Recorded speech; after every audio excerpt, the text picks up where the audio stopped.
Talking to Ryan Succop, that piece you comment on it, the Fellowship of Christian Athletes. You're talking about idols and not getting yourself all wrapped up and just things, you know. I really liked what you said because with where the Chiefs are at right now, and what's going on, and the negativity that's out there.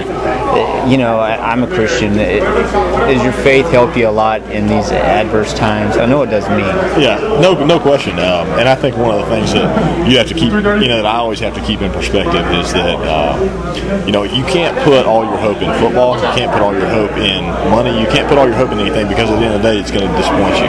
Yeah. And that's something that, as I've been able to mature through my faith, I've learned that, all those things, even when they're great, even when football's going great or this is going great, at the end of the day, that's nothing compared to having a relationship with Christ. And so that's what when I was able to speak last week, I wanted to communicate that if you put your hope in those things, at the end of the day, you'll be disappointed. Yeah, it sounds like something my preacher would say, right? Yeah, I mean, and a lot of fans are really down and upset right now, and I try to come at it from a perspective that you guys are people, you're human beings in here, you're doing a job, and you're trying to do the best you can. Yeah. Now, when it comes to faith in the locker room stuff, how many guys in here think that way? I mean, is there more than what we think? Yeah, absolutely. We've got a lot of guys on this team. I know Dexter is real proud of his faith. Yeah, we've got a lot of guys that are, we've got a Bible study going on. We've got a chapel. We do a chapel service the night before the game in the hotel. And, oh, that's neat. We've got a lot of guys that are really,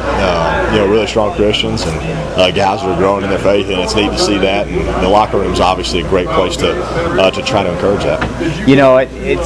I think if more fans knew things like that about you guys, that maybe they'd back off a little bit or lighten up a little bit or realize that you're not just stats and numbers and some guy on their fantasy football team, that you're people doing a job. Mm-hmm. Yeah, no question. And those other guys are trying to win too out there in the NFL. Yeah, well, it's not John Madden football on a video game. Right, and at the same time, we go out there to compete to try to win. We want to win, and so that's one of obviously our goal is to be a winning team, and we're going to continue to work hard to do that. So sure. We certainly don't want anybody to feel sorry for us or anything like that. We're gonna go out there and continue to improve and turn this thing around. Well, that's awesome, man. Yeah. Thank you for your time.